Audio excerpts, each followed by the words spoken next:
વડોદરા શહેરના વિશ્વામિત્રી મહાકાળી નગર ખાતે આવેલ મહાકાળી માતાના મંદિરના 18મા મંગલ પ્રવેશ નિમિત્તે મહાકાળી પરિવારના દ્વારા મહાઆરતી તથા મહાપ્રસાદીનું આયોજન કરવામાં આવ્યું હતું। શહેરના મુજમોડા વિસ્તારમાં આવેલ વિશ્વામિત્રી નજીક મહાકાળી નગર ખાતે આવેલ મહાકાળી માતાના મંદિરના 18મા વર્ષે મંગલ પ્રવેશ નિમિત્તે મહાકાળી પરિવાર દ્વારા રાજેશભાઈ ઉર્ફે લાલાભાઈ પઢિયારની અધ્યક્ષતામાં સતત 18મા વર્ષે મહાઆરતી તેમજ મહાપ્રસાદનું આયોજન કરવામાં આવ્યું હતું, જેમાં દરેક ધર્મના જ્ઞાતિના 15,000થી વધુ લોકોએ પણ કોઈપણ પ્રકારનો ભેદભાવ લીધા વિના લાભ લીધો હતો। આ પ્રસંગે રાજપૂત કરણી સેનાના મહેન્દ્રસિંહ રાઠોડ તથા મુસ્લિમ ધર્મગુરુ સહિતના આગેવાનો ઉપસ્થિત રહ્યા હતા। લાલાભાઈએ વડોદરાના ક્ષેત્રોમાં જુદા જુદા ક્ષેત્રોમાં સેવા અર્પણ કરે છે। એની યાદમાં આજે બટુક ભોજનના નામે થતો ભંડારો વિરાટ ભંડારાના રૂપનો આજે રૂપ ધારણ કર્યું છે।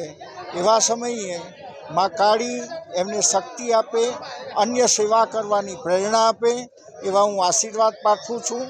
જય હિન્દ, જય ભારત। જ્યારે આ વિસ્તારમાં એ પ્રકારનું છે કે સર્વ જ્ઞાતિના સર્વ ધર્મના લોકો એક સાથે રહીને સંપીને રહીને આટલો સુખદ ભંડારો પાર પાડે છે અને રાજેશભાઈ અને તથા એમના સંગઠન એમના મિત્ર વર્ગને અમે બિરદાવીએ છીએ કે આ જ હેતુથી આગામી વર્ષોમાં પણ આવો જ વિશાળ ભંડારો થતા રહે એ જ અપેક્ષા।